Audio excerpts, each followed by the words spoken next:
No es la primera vez que las relaciones entre Colombia y Venezuela están en un punto especialmente tenso.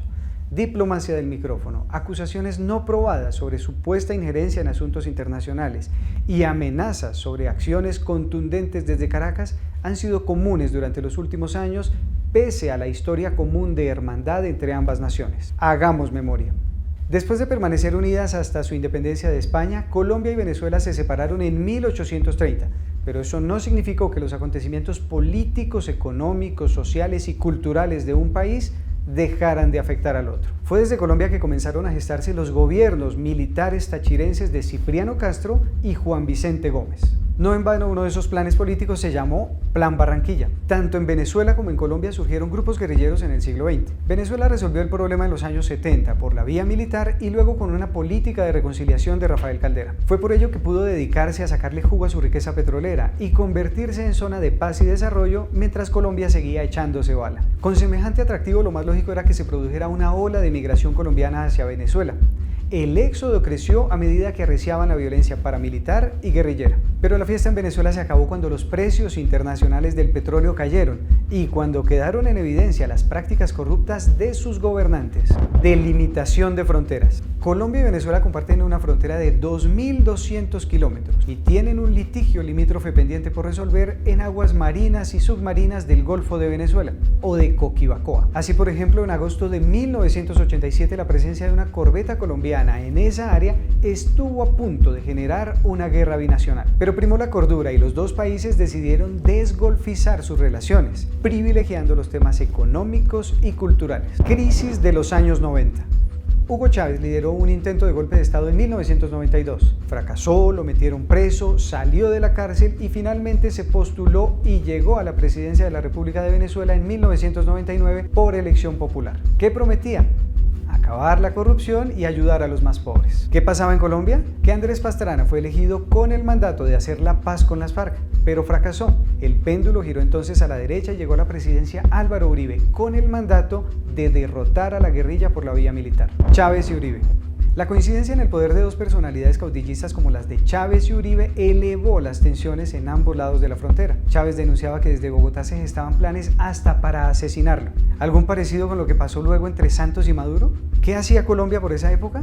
Nombrar a Chávez como mediador para la liberación de los secuestrados que estaban en poder de la guerrilla y luego relevarlo repentinamente de dicha función al considerar que sus gestiones no eran transparentes. Crisis binacionales, llamados de los embajadores a consultas y traumatismos en los programas de vecindad estuvieron a la orden del día.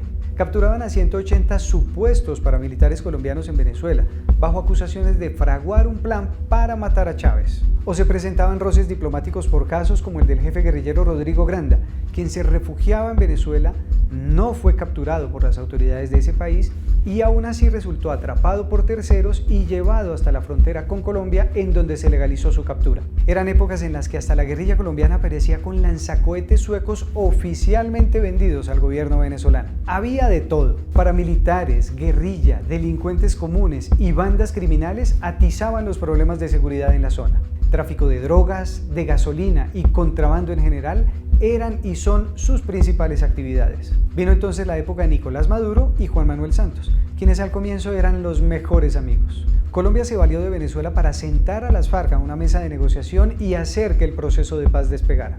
Cuando la iniciativa de paz ya no tenía reversa, Colombia y Venezuela se distanciaron, al punto que Juan Manuel Santos ya no tenía problema en pedirle a la comunidad internacional y a Estados Unidos que aislaran al régimen venezolano. Por supuesto, Maduro tampoco se quedó quieto y arreció sus ataques verbales contra Santos, a quien acusó de todos los males que sufre su país. Y el 4 de agosto de 2018, 3 días antes de que Santos saliera del poder, se comprobó que cuando las cosas van mal, pueden ponerse peor.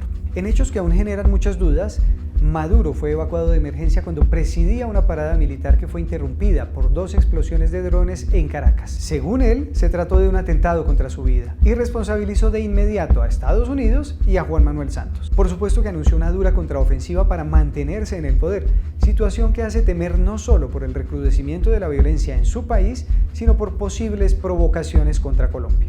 Iván Duque, quien asumió la presidencia de Colombia el 7 de agosto de 2018, ya dijo que considera que el régimen de Venezuela es ilegítimo y que por ahora no piensa nombrar embajador en ese país. Entre tanto, el gravísimo problema de la desindustrialización venezolana, la incertidumbre por su manejo de divisas y la crisis por el incremento de la inflación, que según el Fondo Monetario Internacional se aproxima a 1.000.000%, tienen en ruina el comercio fronterizo.